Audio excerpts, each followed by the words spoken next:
मैं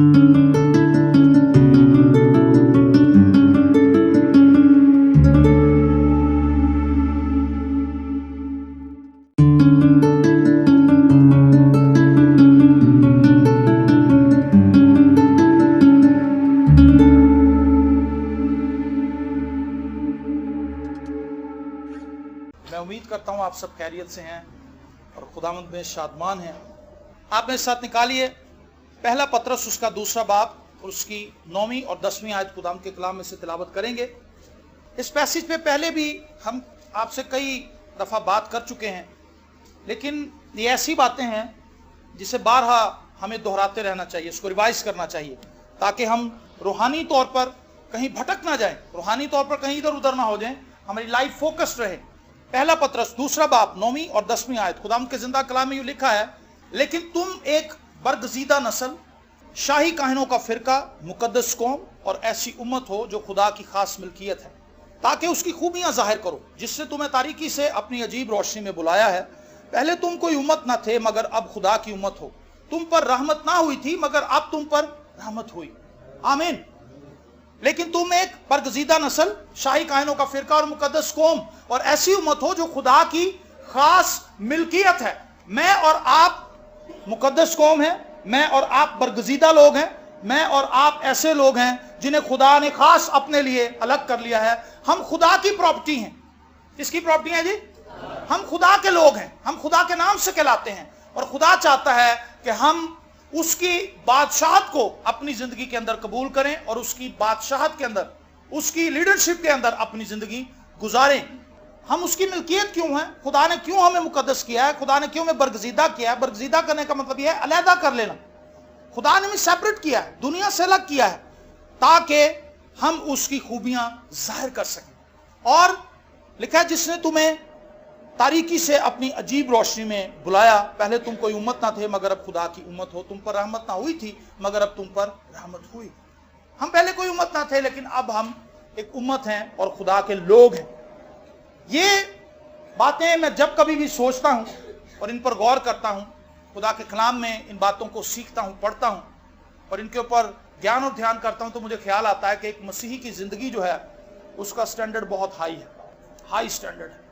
हम खुदा के नाम से कहलाते हैं और खुदा ने क्या किया? खुदा ने अपने लिए हमें अलग किया है।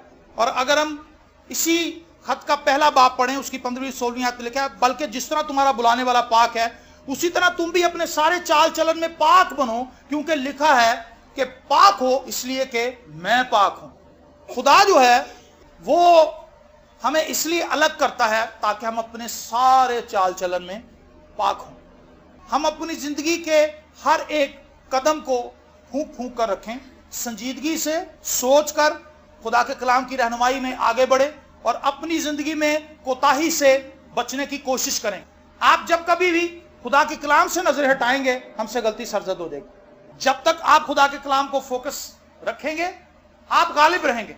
और जैसे ही हमारी नजरें हटती हैं खुदा के कलाम से, हम अपने आप की पहचान को खो बैठते हैं और हम उस बरकत को भी खो देते हैं जो खुदा में देता है। पतरस के ताल्लुक से एक मशहूर वाकया आप जानते हैं, जब झील के अंदर तूफान बरपा था, खुदा यीशु मसीह झील पर चलते हुए आए और पतरस की आंखें दो चार हुई यीशु के साथ। उसने कहा, खुदावंद अगर तू है तो मैं आऊं? यीशु ने कहा सिर्फ एक लफ्ज कहा तो पतरस पानी के ऊपर चलने लगा। और पतरस उन लहरों पर जिनसे वो खौफजदा था, जिनसे वो घबराया हुआ था, जिनसे वो परेशान था, वो मुसीबतें जिनसे हम डरते हैं, वो बीमारियां जिनसे हमें खौफजदा हो जाते हैं, डॉक्टर्स हमें रिपोर्ट देते हैं कि आपकी रिपोर्ट अच्छी नहीं है, आपकी रिपोर्ट ऐसी है कि आपको कुछ भी हो सकता है, आप डेंजर जोन के अंदर हैं। जब हम खतरे के अंदर होते हैं, परेशानी के अंदर होते हैं, यीशु जब मंजर पर जाहिर होता है, हम यीशु को तकना शुरू करते हैं, तो वो खौफ, वो तमाम परेशानियां, वो नाउमीदियां, हमारी लाइफ के अंदर उठने वाले सारे तूफान थम जाते हैं, बल्कि हम उन तूफानों के ऊपर गालिब आते हैं और उन्हीं लहरों पर जिनसे हम डर रहे होते हैं हम चलना शुरू कर देते हैं। लेकिन हुआ क्या? पतरस ने थोड़ी देर तो यीशु को देखता रहा और थोड़ी देर के बाद उसने अपनी नजरें यीशु से हटा ली। यीशु से हटाने के बाद उसे क्या हुआ? दोबारा उसी खौफ ने घेर लिया जिसमें वो पहले मुब्तला था। यीशु खौफ को दूर करता है और जब यीशु से नजरें हट जाती तो खौफ दोबारा अंदर आ जाता है। जब आपके अंदर नेगेटिविटी आ जाएगी, आपकी पर्सनैलिटी के अंदर, खुदा का कलाम जाता रहेगा। खुदा का कलाम आपके अंदर है तो चाहे जो मर्जी हो, जहाज हिलता रहे, लाइफ आपकी कितनी भी शेकी हो, कितनी भी परेशानियां हो, मसाइब कितने ज्यादा हो, वो आपको डुबो नहीं सकेंगे, वो आपको गिरा नहीं सकेंगे, वो आपको पस्त नहीं कर पाएंगे, वो आपको किसी भी तौर से नाकाम नहीं कर सकेंगे। लेकिन जैसे ही हमारी जिंदगी के अंदर इब्लीस मनफी सोचें और खौफ डालना शुरू करता है, खौफ क्या करता है, वो ईमान को कैंसिल कर देता है। जहां खौफ होता है वहां ईमान नहीं होता, जहां ईमान होता है वहां खौफ नहीं होता। ये मुतजाद चीजें हैं, ये एक साथ नहीं रहती। और कई दफे ऐसे होता है कि हम एक लम्हे के अंदर ईमान से भरे होते हैं, अगले लम्हे हम खौफ से भर जाते हैं। वजह यह है कि हम यीशु को देखना छोड़ देते हैं और हम अपनी उस परेशानी को और मुसीबत को देखते हैं कि ये तो बहुत बड़ी है। उसी वक्त ईमान हमारी जिंदगी से चला जाता है और खौफ दोबारा गिरफ्त कर लेता है और वो बीमारी हमें दोबारा से अपनी गिरफ्त में ले लेती है। तो मेरे अजीजों, हमने अपनी जिंदगी के अंदर मुहतात रहना है। हम क्या बोलते हैं, हम क्या सोचते हैं, हम क्या देखते हैं, हम क्या सुनते हैं, हम कौन से काम करते हैं, हमारी नशिस्तो बर्खास्त कैसी है, हमारी जिंदगी का तौर तरीका कैसा है, हम अपनी लाइफ के लिए कौन से मकासद लेकर आगे बढ़ रहे हैं, हमने अपनी जिंदगी के लिए कौन से टारगेट लिए हैं, हमने दूसरे लोगों के साथ किस तरह का रवैया रखा हुआ है, हम अपनी कलीसिया के अंदर किस तरह से आते हैं, कलीसिया में हमारा आने का मकसद क्या है। इन तमाम बातों को सीखने के लिए हमें खुदा के कलाम की तरफ रुजू करना पड़ेगा। जब हम खुदा के कलाम की तरफ रुजू करेंगे तो खुदा हमें वाज़ेह तौर पर इसके लिए रहनुमाई देगा कि हमने क्या करना है। तो हमने अपने सारे चाल चलन में पाक बनना है। ये खुदा ने स्टैंडर्ड मुकर्रर किया है मेरे लिए, क्योंकि मैं पाक हूं। खुदा कहता मैं पाक हूं, इसलिए मेरे मानने वाले लोग, मेरे बिलीवर, मेरे पीछे चलने वाले, मेरे फॉलोअर्स, खुदा ने यीशु मसीह ने कहा था मेरी भेड़ें मेरी आवाज सुनती हैं और वो दूसरे चरवाहों के पास नहीं जाती, वो यीशु की आवाज सुनती हैं, फॉलो करती हैं क्राइस्ट को। और जब हम क्राइस्ट को फॉलो करते हैं तो हमारी जिंदगी के अंदर पाकीज़गी आना शुरू हो जाती है। आज हमारे स्टैंडर्ड बड़े लो हैं, हम बहुत छोटे पैमाने पर काम कर रहे हैं, हम छोटी सी छोटी चीज पर खुश होने वाले लोग हैं, लेकिन खुदा हमें बहुत ऊपर ले जाना चाहता है। मांग तो मैं कौमों को तेरी मिरास कर दूंगा। और फिर आगे एहबार की किताब में खुदा ने कहा था मैं खुदावंद तुम्हारा खुदा हूं और तुम मेरे आइन को मानना और उस पर अमल करना। मैं खुदावंद हूं जो तुमको मुकद्दस करता हूं। मुझे और आपको पाक कौन करता है? खुदा। अगर खुदा हमें पाक ना करे तो हम कभी पाक नहीं हो सकते। खुदा को पता था कि इंसान इस काबिल नहीं है कि वो मेरी पाकीज़गी को मीट कर सके। हम खुदा को क्यों नहीं देख सकते? क्योंकि हमारी जिंदगी के अंदर गुनाह है। जब हमारी जिंदगी के अंदर गुनाह है तो खुदा को देखने का सवाल ही पैदा नहीं होता। लिखा है खुदा को किसी ने नहीं देखा, यूहन्ना की इंजील उसका पहला बाब उसकी 18वीं आयत। खुदा को किसी ने नहीं देखा, लेकिन इकलौता बेटा जो बाप की गोद में है उसने जाहिर किया। फिलिप्पस कहने लगा ए उस्ताद बाप को हमें दिखा। यीशु ने कहा तूने अभी तक बाप को ही नहीं देखा, जिसने मुझे देखा उसने बाप को देखा है। खुदा जो है इंसान बनकर फ्लैश के अंदर, जिस्म के अंदर, गोश्त और पोस्ट के रूप के अंदर खुदा आया और अपने लोगों से मुलाकात करने लगा। खुदा को पता था कि ये लोग मुझसे मुलाकात नहीं कर पाएंगे, ये मुझे देख नहीं सकेंगे। खुदा ने पुराने अहद के अंदर आप देखें जहां कहीं लोगों के ऊपर अपने आप को जाहिर किया, लोग वहां पर डर गए, खौफजदा हो गए। वजह क्या थी कि उनकी जिंदगियां पाकीज़ा नहीं थी। जब खुदा ने पहाड़ पर उन्हें 10 अहकामात देने थे, शरीयत देनी थी, तो खुदा ने मूसा से कहा था कि इन लोगों से क्या है कि 3 रोज तक अपने आप को पाक करें, हर किस्म की गलाजत से, हर किस्म की नजासत से अपने आप को दूर रखें, कोई मनफी ख्याल इनके ज़हन में ना हो। 3 दिन तक ये तहारत करें, रोजे में रहें और दुआ करते रहें, और जब मैं पहाड़ पर जाहिर होऊंगा तो फिर ये मुझे देखेंगे। लेकिन तो भी वो घबरा गए थे, वो देख नहीं सके थे। लेकिन आप जानते हैं कि मूसा ने भी खुदा से दरखास्त की थी कि मैं देखना चाहता हूं। खुदा ने उससे कहा तू मुझे नहीं देख सकता। खुदा ने उसे अपना थोड़ा सा अक्स दिखाया था, उसको अपनी पुष्ट दिखाई थी और वो उसी में बेहोश हो गया, देख नहीं सका। लेकिन खुदा चाहता है कि वो आदमियों के साथ रफाकत रखे। खुदा क्या चाहता है? मुझसे और आपसे रफाकत रखना चाहता है, मुझसे और आपसे मेल मिलाप रखना चाहता है। तो इसके लिए खुदा ने अपने बेटे को भेजा ताकि वो हमारे गुनाह उठा ले जाए। देखो खुदा का बर्रा, यूहन्ना ने कहा था खुदा यीशु मसीह को दूर से आते देख, देखो ये खुदा का बर्रा जो जहान के गुनाह उठा ले जाता है। और उसने कहा था कि मैं तो तुम्हें पानी से बपतिस्मा देता हूं, लेकिन वो तुम्हें आग से बपतिस्मा देगा। मैं तो उसकी जूती के तस्मे भी खोलने के लायक नहीं, जूती भी उठाने के काबिल नहीं। वो इतना पाक है, वो अजीम हस्ती है। एहबार की किताब में ही उसके 20वें बाब की 26वीं आयत पर लिखा है और तुम मेरे लिए पाक बने रहना, क्योंकि मैं जो हूं पाक हूं और मैंने तुमको और कौमों से अलग किया है ताकि तुम मेरे ही रहो। खुदा ने हमें अलग क्यों किया है? ताकि हम उसी ही के रहें। हम क्या करते हैं? हम दुनिया से अलग हो जाते हैं और फिर खुदा को छोड़ के दुनिया की तरफ भागने की कोशिश करते हैं। हम रूह से शुरू करते हैं, जिस्म पे खत्म करते हैं। ऐसा नहीं है। हमें अपनी जिंदगी को रोज बरोज खुदा में मजबूत करते जाना है। मैं आपको इस बात के लिए उभारना चाहता हूं कि अपनी जिंदगियों को खुदा के लिए डेडिकेट कीजिए। मैंने देखा है पता नहीं कितने लोगों को मैंने कलाम सुनाया और उनकी जिंदगी अब बदल गई है। वजह सिर्फ यह था, खुदा ने मुझे अलहदा किया और मैंने अपने आप को उस चीज के लिए अलर्ट रखा। अलर्ट ये नहीं कि ये मेरी किसी लियाकत से मैं अभी तक कायम हूं। कई लोगों ने शुरू में कहा था, कहता है बुखार चढ़िया था थोड़े दिनों से, दवाइया बुखार है उतर जाएगा, कहना वह 2-4 महीने से देखना है नरम हो जाए। लेकिन खुदा ने मुझे बचाए रखा है और जब तक मैं जिंदा हूं, मेरा ईमान है, मैं इसी तरह रहूंगा। हालेलुया। और खुदा की गवाही देता रहूंगा। रेनहार्ड बॉन्की कहता है, मुझसे एक दफा किसी ने पूछा कि आपकी आखिरी ख्वाहिश क्या है। उसने कहा, मेरी आखिरी ख्वाहिश यह है कि जब मैं मरने लगूं तो मैं एक बड़े इज्तिमा के सामने यीशु मसीह की खुशखबरी दे रहा हूं, और जब रथ मुझे लेने के लिए आए फरिश्तों के, तो कहता जाता हुआ मैं माइक किसी और के हाथ में फेंक दूं कि मुनादी जारी है। मुनादी रोकना ना। एक बरगजीदा शख्स जिसको खुदा ने अलग किया है, वो कीमत चुकाता है, वो अपनी जिंदगी के अंदर बहुत सा दुख सहता है। एक बरगजीदा शख्स की जिंदगी के अंदर ये नहीं है कि आपको खुदा ने अलग कर लिया तो आपकी लाइफ में दुख नहीं आएंगे। आपकी लाइफ में ऐसे मसाइब आएंगे जो शायद आम लोगों की जिंदगियों में ना आए। आप ऐसे गहराइयों के अंदर उतर जाएंगे, खुदा आपको पाताल तक नीचे उतार देगा, लेकिन आपको मरने नहीं देगा। अय्यूब की लाइफ में यही कुछ हुआ।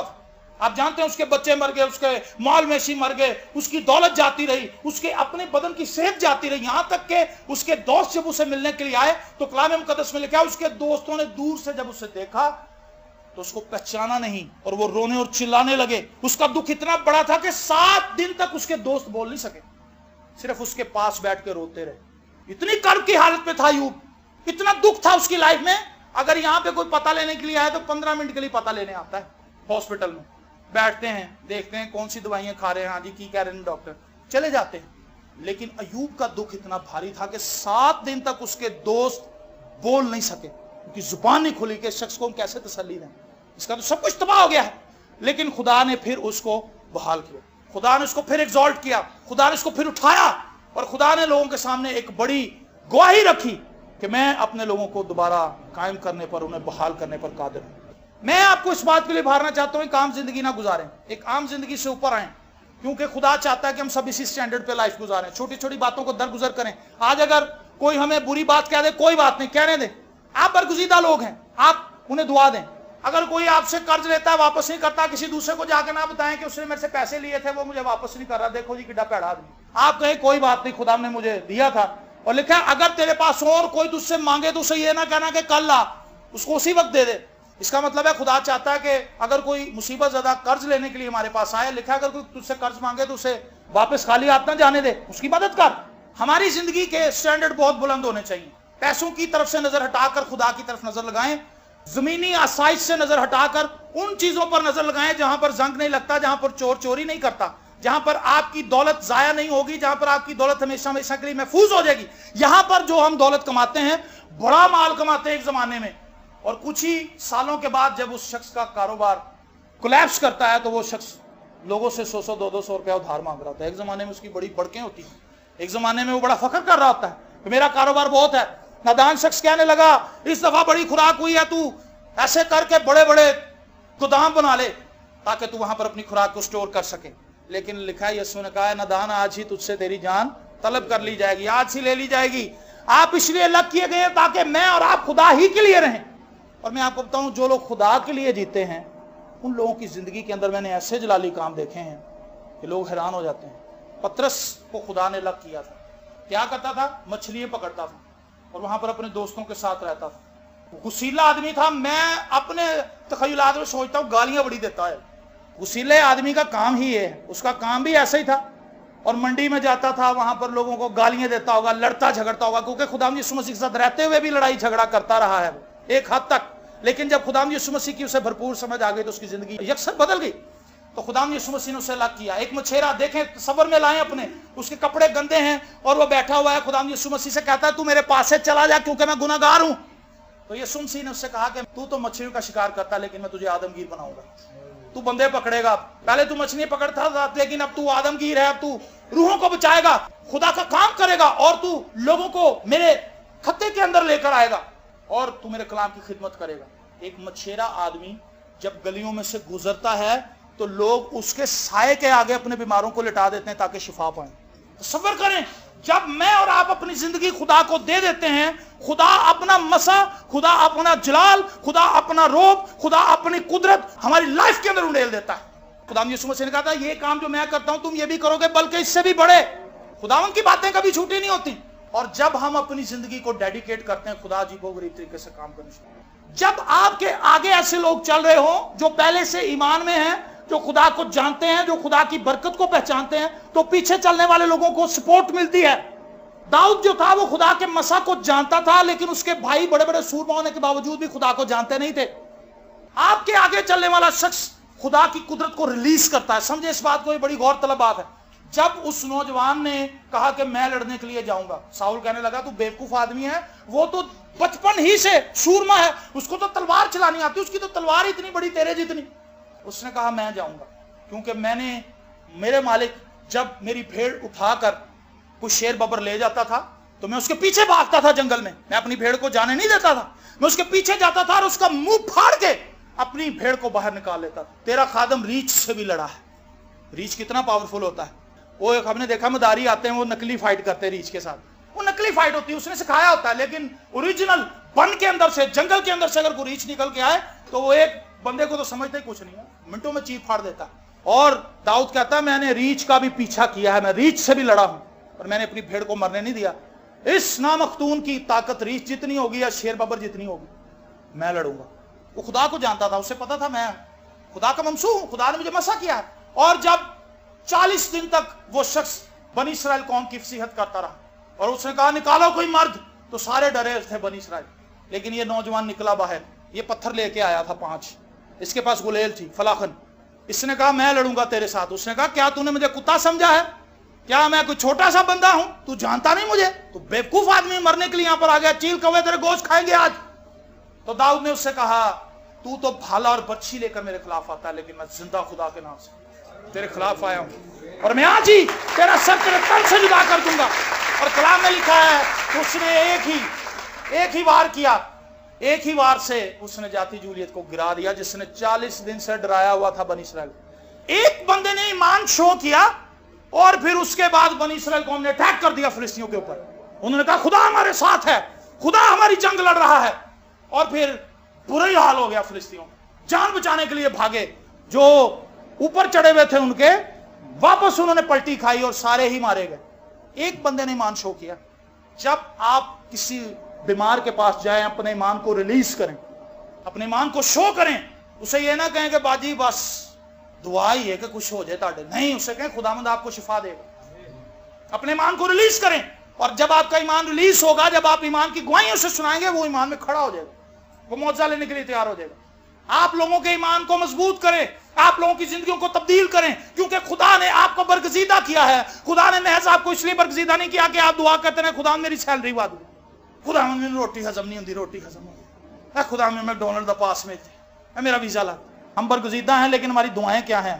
बरगजीदा वाली नहीं है। खुदावन तू उनकी धमकी को देख, अमाल की किताब उसका 4वां बाब, तू उनकी धमकी को देख। उन्होंने जब शागिर्दों को मारा कि तुम यीशु का नाम लेके मनादी ना करना, तो उन्होंने जाके अपने दोस्तों को बताया कि हमारे साथ ये हुआ है, और उन्होंने खुशी मनाई, उन्होंने नाचना कूदना शुरू कर दिया। अगर किसी को धमकाया जाए, चपेड़े पड़े तो वो नाचता है, मारे पड़े, धमकाया जाए कि तुम गोली मार देंगे, वो खुशी का। उन्होंने कहा चलो शुक्र है, यीशु के लिए हम सताए तो गए, यीशु के लिए हमने मार तो खाई। जाके अपने दूसरे दोस्तों को, हम खिदमत लोगों को बताया कि हमारे साथ ये कुछ हुआ है।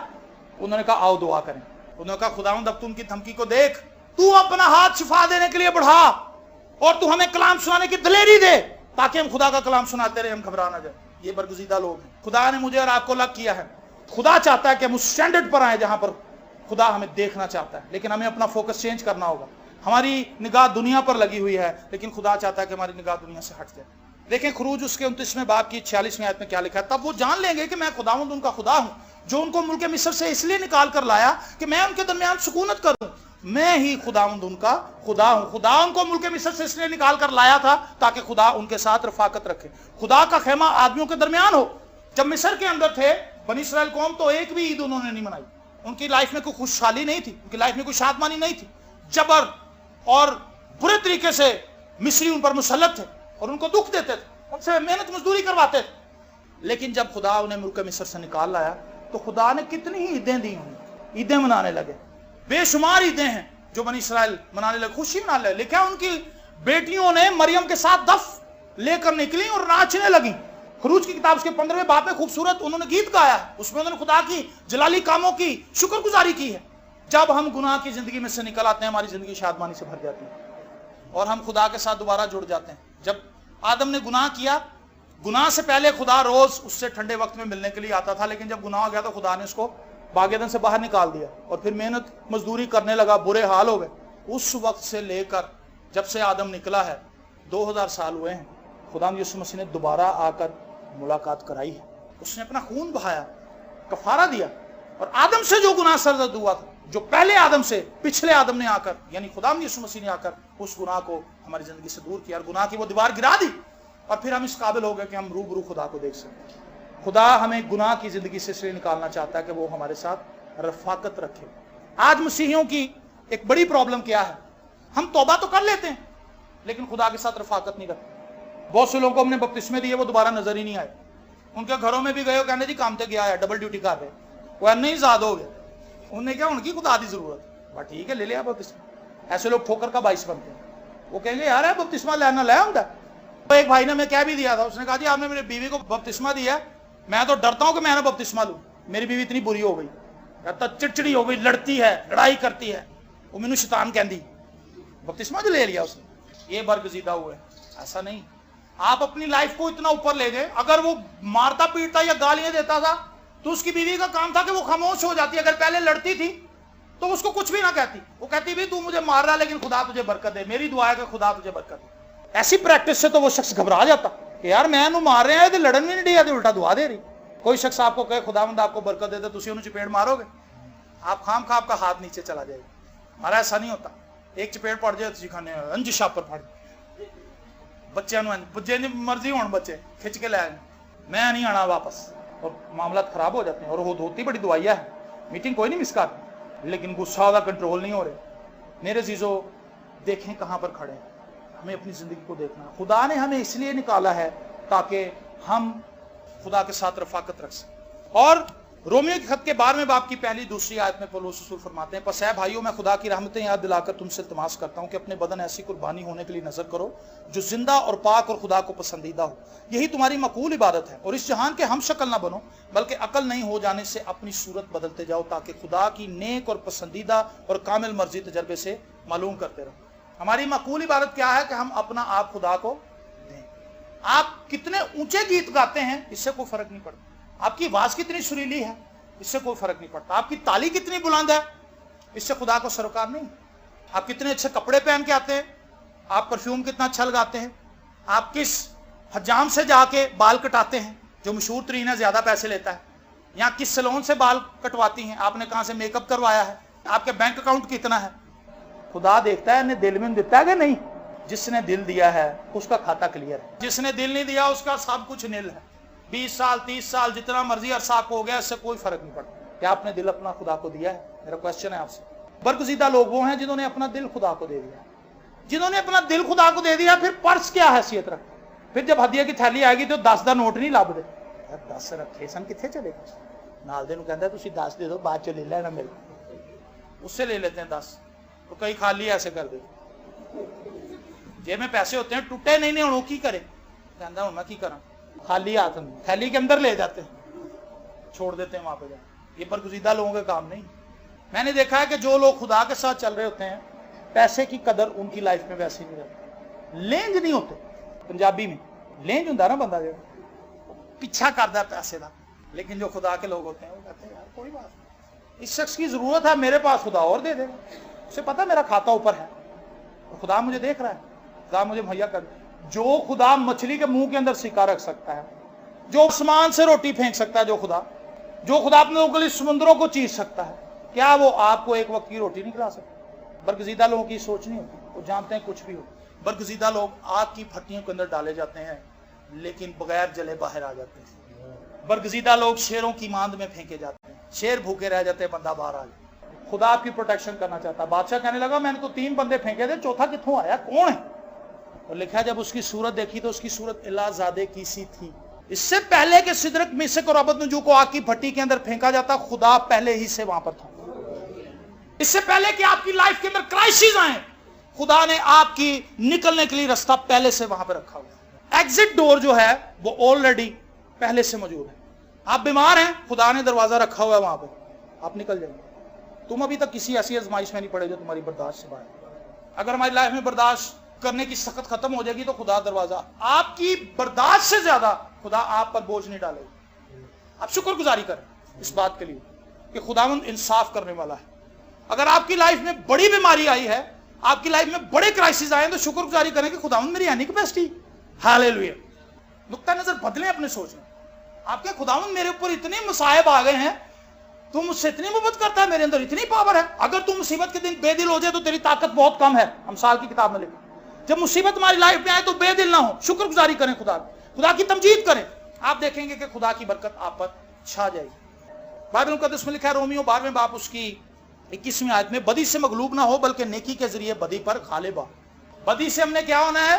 मगलूब नहीं होना, बल्कि अपनी नेकी से बदी को हमने मगलूब करना है। पहला कुरिन्थियों 6 बाब उसकी 15वीं आयत, क्या तुम नहीं जानते कि तुम्हारे बदन मसीह के अज़ा हैं? बस क्या मैं मसीह के अज़ा लेकर कसबी के अज़ा बनाऊं? हरगिज नहीं। ये पौलुस की स्टेटमेंट। वो कहता है मेरे जो अज़ा हैं ये मसीह के अज़ा हैं। मेरे हाथ, क्या इससे मैं किसी का पर्स निकालूं? क्या इस जुबान से जो मसीह की जुबान है मैं किसी को गाली दूं? क्या ये आंखें जो मसीह की आंखें हैं इससे बदनजरी करूं? ये कान जो मसीह के कान है क्या इससे किसी की चुगली सुनूं?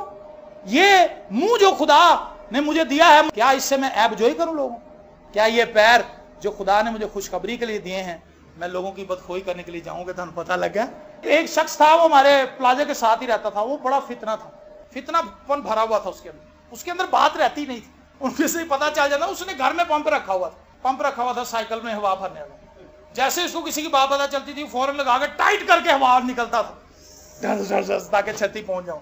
10 और वो मेरे साथ दोस्त था, वो कहता था वो यार है मेरा मामा है, कहता यार है बहुत फितना, कहता ਇਹਦੇ अंदर कोई गल रहती, कहता खुदा ना करे, कहता मैं तो कहना खुदा करे कहते ਕੰਨ ਬੰਦ ਹੋ ਜਾਏ ताकि किसी की आवाज ना सुन सके, क्योंकि यह बहुत बुराई फर्क, कहता बहुत लड़ाई कराता।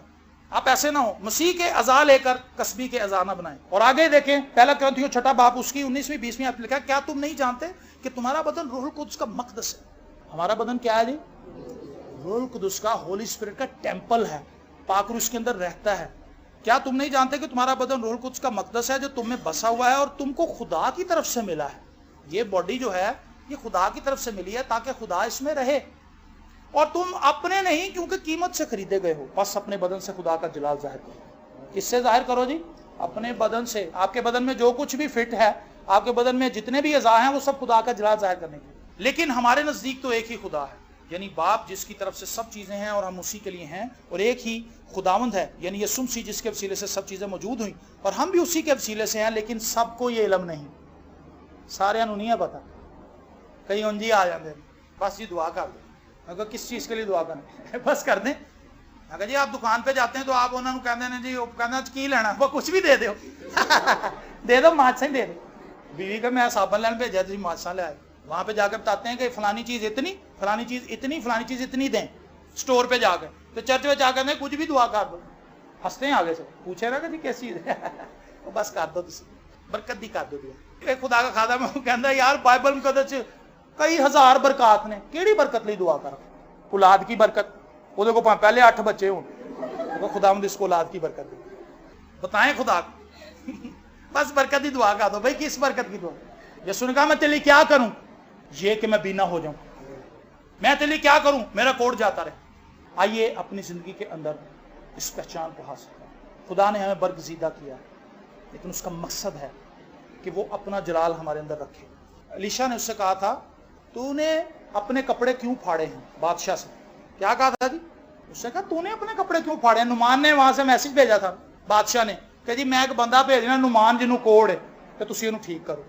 ये तो सरासर जंग का माहौल है, जर्नैल है, उसको कोड़ लाहक है और बड़ा काम का बंदा है उस फौज के लिए। तो बादशाह ने कहा कि जी इसराइल के बादशाह कहने लगा यहाँ तेन शिफा दो तो यहाँ फिर तैयार हो जाओ। सीधा सीधा मतलब ये था, हिडन मैसेज ये था उसके लेटर के अंदर। तो जब बादशाह ने खबर पड़ी तो उसे पता था कि वो फौज तो हमसे कई गुना ज्यादा तगड़ी है। उसने अपने कपड़े फाड़े, सर पे खाक और राख डाल ली कि लो जी साडा ते काम तमाम। वो उड़ती उड़ती खबर अलीशा तक पहुंच गई कि जी वो लैटर एक एस किस्म का लैटर आया। तो बादशाह ने पढ़िया तो बादशाह तो घबरा गया। उसने कहा उसने क्यों अपने कपड़े फाड़े? नुमान को इसराइल के अंदर आने दे, उसे पता चल जाएगा कि इसराइल के अंदर एक नबी है। खुदा के बरगजीदा लोगों के पास इख्तियार है, उनके पास अथॉरिटी है। जब तुम मेरे नाम से जमीन पर कुछ बांधोगे तो वो आसमान पर भी बांधा जाएगा। वी हैव अथॉरिटी, हमारे पास अथॉरिटी है, हमारे पास इख्तियार है जिसको हम इस्तेमाल कर सकते हैं, लेकिन तब तक नहीं जब तक हम खुदा के साथ ठीक नहीं। सिकवा काहिन के बेटे जो थे पलूस को देखते थे, पलूस के पीछे पीछे भागते, कहते हैं बदनुआ काट रहा हुआ, शिकत निकल जाओ। लोग उससे कपड़े लेकर आते थे, रुमाल लेकर आते थे, जैसे कोई बंदा सरगोदे आया थे तो कहेगा जी मैं बंदे मरीज नूं ते ले आया नहीं, तो भाई साहब इधर हाथ रख दो, मैं जाकर ते पावांगा तो बदबू निकल गया। पलूस कहता था यीशु के नाम से इस पर खुदा मैं तेरा मसा मांगता, जब ये बदरू गिरफ्तार पर डाला जाए तो बदरू निकल जाए। वो बंदा जाके गुजरा वाले जो उत्ते पांदा सी बदरू भज जाती सी। शिकवा काहिन दे मुंडे वेख रहे, सुनना कह भी यह तो बड़ा स्वादी काम है, बाबा रोटी भी खाता लोगों घर च। वो भी आगे बदरू गिरफ्तार के सामने कहता है ओए निकल शैतान यीशु के नाम से। बदरू ने कहा इधर आओ तुसी, दोनों को पकड़ डम डम डम डम डम डम मुंह मत्था पाड़ दिया उनका। बदरू कहती पलूस नूं ते मैं जाननी हूं किस इख्तियार नाल कढदा, तुसी कौन हो, इधर आओ। धड़ा धड़ा पूरे इलाके के अंदर बदरू पीछे भाग रही, शिकवा कहते मुंडे अगे भाज रहे, बचाओ बचाओ। वो बरगज़ीदा नहीं थे। मैंने और आपने अपनी जिंदगी के अंदर इस स्टैंडर्ड को पकड़ना है। देखा देखी काम ना करें। अगर आपने अपना दिल खुदा को नहीं दिया तो कुछ भी नहीं होगा। एक चाचा था, वो किसी के साथ गया, बुजुर्ग औरत थी कोई, वो कालका देवी की पढ़ाई करती थी। कालका देवी को आंदी सी, ओदी पुजारन दिए जलाती थी उसके लिए। तो वो यीशु को जानता कोई नहीं था, लेकिन यीशु की गैरत रखता था। यीशु को जानता नहीं था, यीशु का राबता कोई नहीं था, लेकिन यह कहता सी यीशु बड़ा जलाली है। यीशु तो जलाली है, लेकिन उससे फायदा क्या होगा। उसने जाके उस माई को कहा जो कालका देवी को माने थी, कहता अम्मा जी तुसी एवं आ लोगों को गुमराह कर रहे हो, यीशु सब तो वड्डा। उन्हें कहा बेटा इंज नहीं कहीदा, यह चीज़ां ठीक नहीं ने। कहता जी की चीज़ां ठीक नहीं ने, यीशु सब तो उत्ते है। वो कहता भाईजान मैं अज मोड़ तो बाहर ही निकलिया, कहता बस भार पै गया मेरे, कालका देवी आ गई, फड़ लिया उन्हें, फिर बुरा हाल करता। 40 दिन तक सोया नहीं वो बंदा। खाम खा की गैरत ना रखे। अगर यीशु आपकी जिंदगी में तो आपको कुछ होने वाला नहीं। फिर भावें छोलियां ही दाल पई होए तो भावें हलीम पूरी पई होए, मिक्स दालों की हलीम तुहाडे बूहे अगे सुट जाए नौकर, छोलियां की दाल सुट जाए, सिरी सुट जाए, पावे सुट जाए, आंदरा सुट जाए, कोई चक्कर नहीं, ना घबराओ। काली बिल्ली लंघ जाए, कोई मसला नहीं, कुछ भी नहीं। बड़े बड़े वहम है ना लोगों के दिलों में। कई लोग हमारे पास आए, कहता भाई साहब बड़ा परेशान, मियाँ में पसीना है, बीवी ने सिखा जी की होया, कहते हैं हम बाहर निकले हमारे इतनी चने की दाल पड़ी हुई, पानी मिलेगा। वो सीखे यार चने की दाल तो बड़ी महंगी है, तो बड़ी स्वादी होंगी, तुसी डरन दे हो। कहता नहीं वो ऐसे नहीं गिरी हुई थी, किसी ने कुछ करके फेंका, छिट्टे बजे, खून के छिट्टे बजे। मैं यार हो सकता किसी ने छाला मारिया कबूतर में, कबूतर बेचारा जख्मी डिग रहा है, ਤੁਹਾਡੇ घर दो छिट्टा पै गया, जरूरी तो नहीं कि हम साए नहीं मारी। कहता नहीं उन्हें मारी, तुसी मनो ना मनो, डरे में खौफ ज़दा है, लेकिन लिखा है याकूब पर कोई अफसूस नहीं चलता। मैं और आप अगर खुदा के साथ हैं, खुदा ने हमें बरगज़ीदा किया, अलहदा किया, तो इन सारी चीज़ों से अपने आप को छुड़ाएं और खुदावंद ने अपने आप को मजबूत करें। हर रोज़ खुदावंद में चलें। मैंने इन लोगों को इसलिए अलग किया है ताकि मेरी खूबियों को जाहिर करें। मैं और आप खुदा की खूबियाँ जाहिर करने के लिए इस ज़मीन पर हैं। Praise the Lord. आपकी ज़िंदगी में अभी तक खुदा ने कोई काम किया है कि नहीं किया? कितने को लोगों की ज़िंदगी में खुदा ने अभी तक कोई काम किया? वो लोग मैंने हाथ दिखान जिन्होंने लोग अगे जाके दसिया किसी ने, अब आधे रह गए। इसका मतलब है कि आधे लोगों ने नहीं बताया, वो दोबारा चर्च भी नहीं गए। कई लोग ऐसे होते हैं मौजा मिले बस पे। एक बहन को हमने कहा कि उसकी बेटी में बदरूएं थी, वो हर रोज़ आ जाती थी, तो जब बदरू निकल गई तो वो गायब हो गई, अम्मी भी उसकी और वो बेटी भी। तो एक दिन अम्मी मिल गई, वो भाई साहब कहने लगे कि बाजी तुम आजकल आ नहीं रहे। कहती बदरू निकल गई फिर असी करना सी, निकल बदरू जो निकल गई हम असी करना आगे। इसका मतलब ही लोग जब जरूरत पड़ती है खुदा के पास आते हैं, लेकिन खुदा कितना मेहरबान है, फिर भी कबूल कर लेता है। अपनी आंखों को बंद करें। तुम एक मुकद्दस कौम हो, बरगज़ीदा नस्ल, शाही काहिनों का फिरका। खुदावंद ने हमें अलग किया है ताकि खुदा अपना जलाल हमारे अंदर रखे।